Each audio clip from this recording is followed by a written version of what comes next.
Dana Evans blocked from behind by Brink.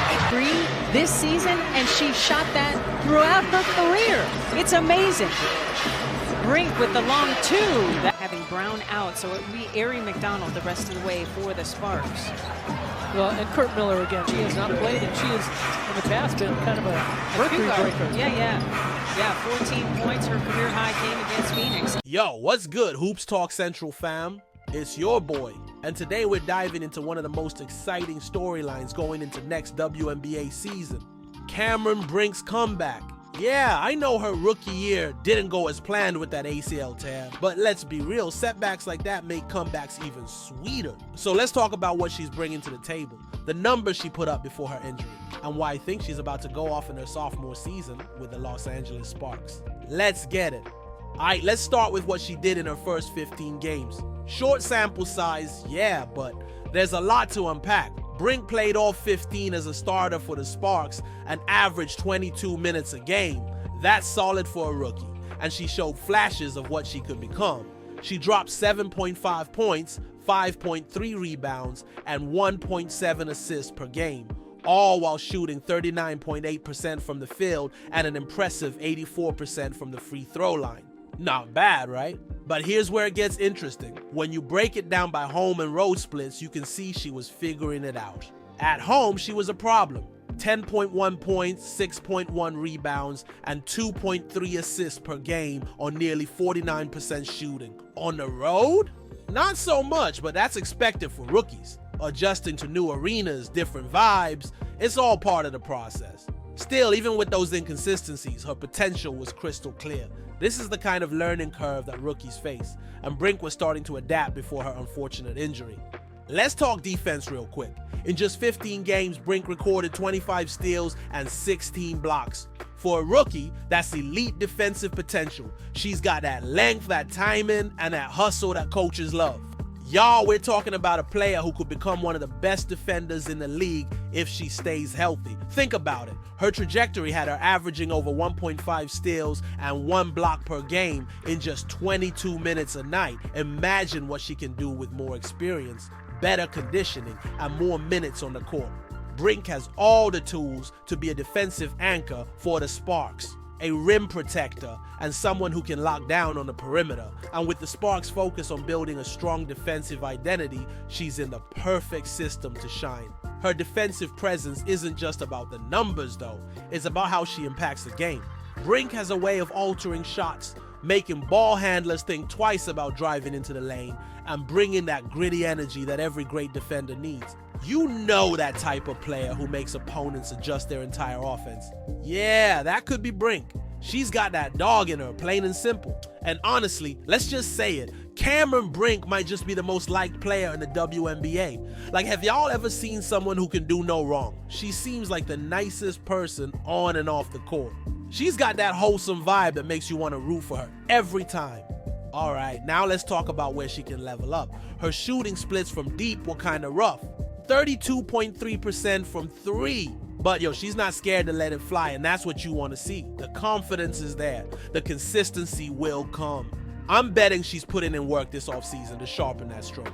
And let's not forget her free throw shooting. 84% is no joke. That's already elite for a player her size. And it shows she's got the touch to develop a more reliable jumper from deep. If she can add a consistent three-point shot to her game, she's gonna be a nightmare matchup. Imagine trying to guard someone who can block your shot on one end, then step out and knock down threes on the other. That's the kind of versatility that makes a player truly special. Plus, if Brink develops a stronger post game, she'll be nearly unstoppable.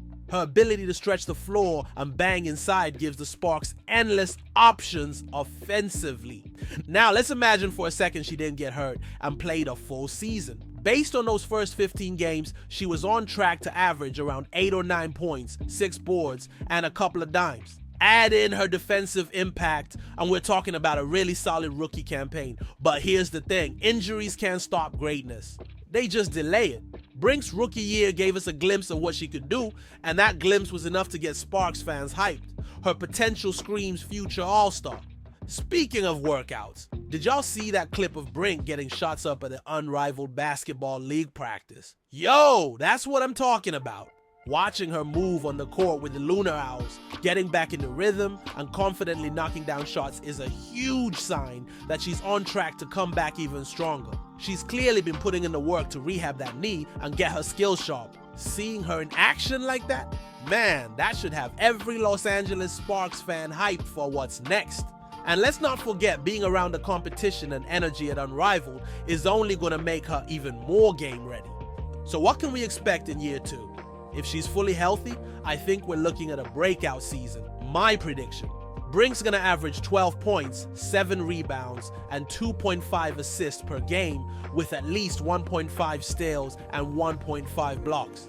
That's not just good, that's borderline all-star numbers, and with her defensive upside, she's gonna be a nightmare for opponents. Don't be surprised if we're talking about her as a candidate for most improved player by the end of the season. Yo, let's not forget, this girl was a beast at Stanford. She's been through pressure, big games, all of it. She's built for this league. The ACL injury, just a bump in the road. And let's be real, these athletes come back stronger and hungrier. Brink's got the work ethic and the skill set to take her game to the next level. This season is her chance to remind everyone why she was such a highly touted prospect. She's poised to prove that the Sparks made a great choice in trusting her potential. So that's my take, all.